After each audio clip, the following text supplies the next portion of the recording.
Good morning, dear students. Myself Amita Kumari from Suraj School Rewadi, and I am a physics teacher. Today we will discuss about the physics of class 10th, and our chapter number is third, that is electricity.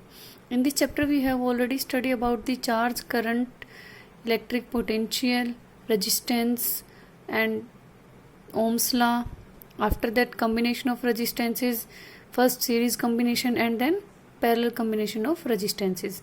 Today we will take another topic, that is Joule's law of heating effect of current or Joule's law of heating. Both these are same. Here, according to this law, when a current is passing through a conductor, then it produces a heat. According to Joule's law of heating effect of current, when a current is passing through a conductor, then it produces heat. Means when a current is flowing through a conductor, then it gets heated up. Means conductor becomes hot due to the flow of current through it. This is called Joule's law of heating effect of current. After that, the amount of heat produces due to the passing of current is depend on the amount of current, resistance of the conductor, and time for which the current passing through the conductor. Means the amount of heat is depend mainly on the amount of current, resistance of the conductor, and time for which the current passing through the conductor. Here, according to Joule's law of heating, H is directly proportional to square of the current, directly proportional to resistance of the conductor, and directly proportional to the time for which the current passing through the conductor. Here H denotes the amount of heat produced, I denotes the current, R denotes the resistance, and T denotes the time.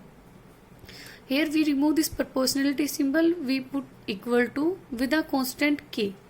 Here K is a constant whose value is 1 in SI system.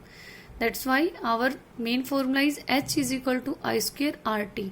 By using this formula, we can calculate the amount of heat produced in a conductor when the amount of current and the resistance and the time is given. After this is the our first formula related to production of heat. After this, we can calculate another two formulas from the same by using the same formula in Ohm's law. Here, according to Ohm's law, we already study about that. Our final formula is V is equal to IR. From V is equal to IR, first we find out the value of I, and in another part we find the value of R. So first I am solving this term. From this V is equal to IR, we find out the value of I, which is equal to V by R.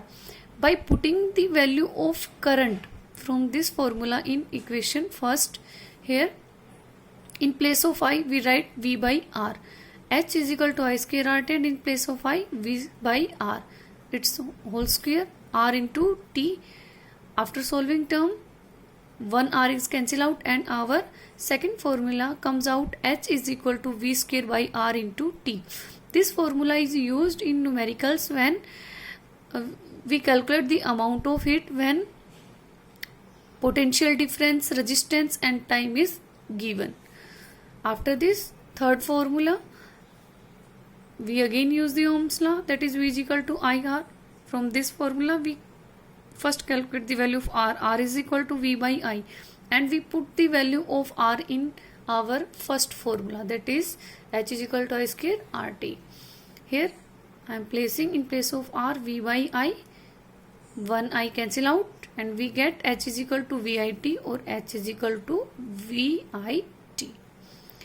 This formula is used in a numerical when we have potential difference, amount of current, and time are given.